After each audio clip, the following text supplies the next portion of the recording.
গোলাঘাট সদৰ থানাত এজাক মহিলাৰ মাজত সংঘটিত মাৰপিটৰ ঘটনাই লৈছে এতিয়া নতুন মোৰ।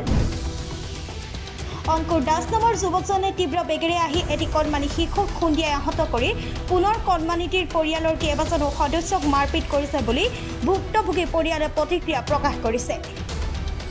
ল'ৰা হয়, মোৰ ল'ৰা যিহেতু টিউশ্যন যাবলৈ ওলাইছিলে, গেটৰ ওচৰলৈ ওলাওঁতেই এই অংকুৰ দাস নামৰ ল'ৰা এটাই আহি পেলাই স্কুটিখন চলাই আহি খুব জোৰেকৈ চলাই আহিছে, মদ চদ খাই আহিয়ে পৰিছে। মানে ল'ৰাটোক মোক উফৰাই নিছে আৰু উফৰাই নি পেলাই নিজেও চুচৰণি খাই পৰিছে, নিজেও অকণমান দুখ পাইছে।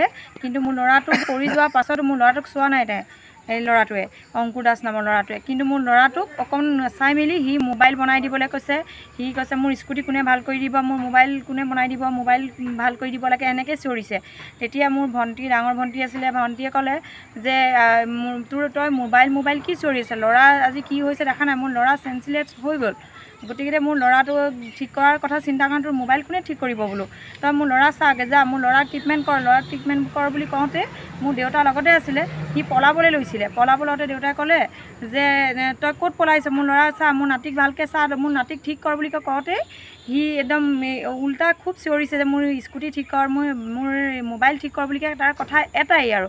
তেনেকৈ দেউতাই কোৱাৰ লগে লগে দেউতাই ক'লে মোৰ নাতিক ভাল কৰ বুলি কোৱাৰ লগে লগে সি কি কৰিছে, মোৰ দেউতাৰ গাত হাত তুলিছে, স্পৰ্টিং ফালি দিছে আৰু ড্ৰেইনত ঘুচিয়াই মাৰি মোৰ দেউতাক পেলাই দিছে। মোৰ দেউতা যিহেতু বেমাৰী হয়, গা ভাল নাই, আজি হস্পিটেলৰ পৰা ওলোৱা বেছি দিন হোৱাই নাই, সি দেউতাৰ গাত হাত লৈছে। তেতিয়া মোৰ ডাঙৰ ভণ্টিয়ে ক'লে যে তই মোৰ দেউতাক কিয় হাত উঠাইছ, এনেকৈ বুলি কৈ আগভেটি যাওঁতে মোৰ ডাঙৰ ভণ্টিয়ে গাত হাত দি পেলাই ঢকা মাৰি পেলাই কৈছে, ঢকিয়াই ভণ্টিকো পেলাইছে। তেওঁ ইমান অভদ্ৰামী কৰিছে।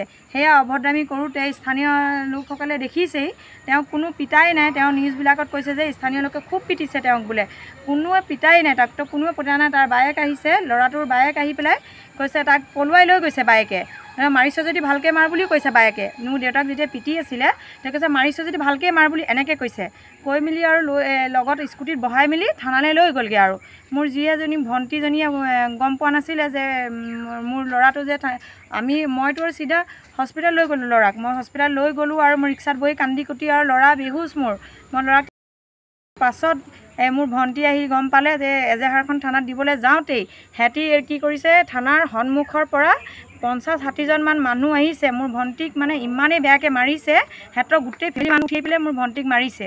মাৰধৰ কৰি তেওঁক গোটেই বগৰাই চুচৰাই যেনেকৈ পাৰিছে তেনেকৈ মাৰিছে আৰু থানাৰ সন্মুখৰ থানাৰ ভিতৰলৈকে মাৰিছে। তেতিয়া পুলিচ প্ৰশাসন কোনো ওলোৱা নাই এতিয়ালৈকে। তেওঁ মাৰধৰ কৰাৰ পিছতহে পুলিচ ওলাই আহিছে এগৰাকীমান, সেনেকুৱা কৰিছে। তাৰ উপৰিও মোক কোনো খবৰ ল'বলৈ যোৱা নাই, সিহঁতৰ ইমানখিনি মানুহ থকাৰ মোৰ ল'ৰা কি হৈছে নাই হোৱা কোনো খবৰ ল'ব যোৱা নাই। তাৰ উপৰিও মোক কৈছে যে 1 লাখ টকাৰ সিহঁতি মোক হেৰি কৰিছে, সিহঁতৰ ফেমিলি মোক দাবী ধৰিছে 1 লাখ টকা দে কেছ অঁতৰাম বিকে, সেনেকৈ বুলি কৈছে।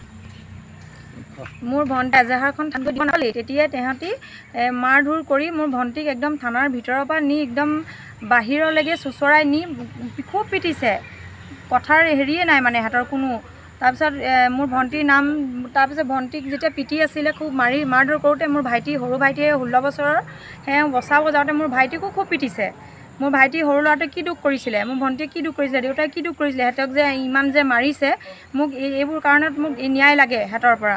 পৰিৱেশ এইডোখৰত যিখিনি মানুহ বসবাস কৰে, যথেষ্ট সম্ভ্ৰান্ত পৰিয়ালেই এইডোখৰত বসবাস কৰে। আৰু এক্সিডেণ্ট হোৱাৰ লগে লগে কাজিয়া যদি হয়, মাৰপিট হয়, লগালগ হ'ব। কিন্তু এক্সিডেণ্ট হোৱাৰ প্ৰায় বেটেৰীত তেওঁক হস্পিটেল নিয়ালৈকে অন্ততঃ 15 মিনিটছমান এটা পিৰিয়ড হয়। সিমানটো পিৰিয়ডলৈকে দেখোন তেওঁক কোনো মাত দিয়া নাই, কথাও কোৱা নাই, চবেই সেই বাচ্ছাটোক হস্পিটেললৈ আছে। এতিয়া আপুনি কোনটো পক্ষক আচলতে দোষী সাব্যস্তটো আপুনি কেনেধৰণে? মইতো দোষী সাব্যস্ত কৰিবতো মই কেতিয়াও নোৱাৰোঁ, মইতো আইন নহয়। আপুনি প্ৰত্যক্ষ কৰা মতে মানে কাগাত দুখ আপুনি এক্সিডেণ্ট মই দেখি থকা নাইকিয়া, কিন্তু তাত চবেই এটা কথাই কৈ স্পীডত চলাই আহিছিলে বুলি, মানুহবিলাকে এটা কথাই কৈ আছে যে তেওঁ খুব স্পীডত চলাই আহিছে। গোলাঘাটৰ পৰা জয়ন্ত কুমাৰ গগৈ ৰিপৰ্ট, প্ৰাতঃটাইম ডিজিটেল। অসমৰ সংবাদ জগতখনৰ বাবে এক সুখৰ খবৰ। আপোচবিহীন ৰাইজৰ কণ্ঠ সাপ্তাহিক কবচ পুনৰ এবাৰ অসমৰ ৰাইজৰ মাজলৈ। স্বত্বাধিকাৰী প্ৰণীতা কলিতাৰ দ্বাৰা প্ৰকাশিত আৰু আপোচবিহীন একাংশ নপুৰণি অভিজ্ঞতাপুষ্ট সাংবাদিকৰ দ্বাৰা প্ৰচাৰিত তথা eco printing press, Guwahati Katabari গড়চুকত মুদ্ৰিত সাপ্তাহিক কবচ এতিয়া অসমৰ বিভিন্ন প্ৰান্তত উপলব্ধ। আমাৰ ঠিকনা মুখ্য কাৰ্যালয় অসম ফৰেষ্ট স্কুল হৰিমন্দিৰ পথ গুৱাহাটী আৰু উপ কাৰ্যালয় কলিতা মাৰ্কেট বিজয়নগৰ কামৰূপ অসম।